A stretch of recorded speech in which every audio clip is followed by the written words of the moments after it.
po yung mga ibon natin. Ayun po, hindi pa rin po bumababa. Hindi na po yan. Ikot na ikot. Ayun yung mga kalapatids oh. Dumapo yung atin. Ito po yung atin oh. Ayun oh. Ayun oh. Ayun oh.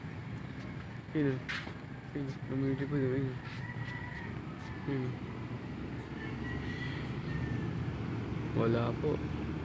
Ayun oh. Ayun. Lumipad. Ayun. Lumipad yung atin sa isang poste. Lumipat.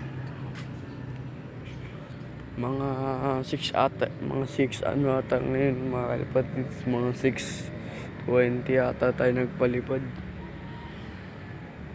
Inagahan ko talaga para may exercise sila. Dahil maganda sa kalapate mga kalapatids. Maganda kasi sa kalapate na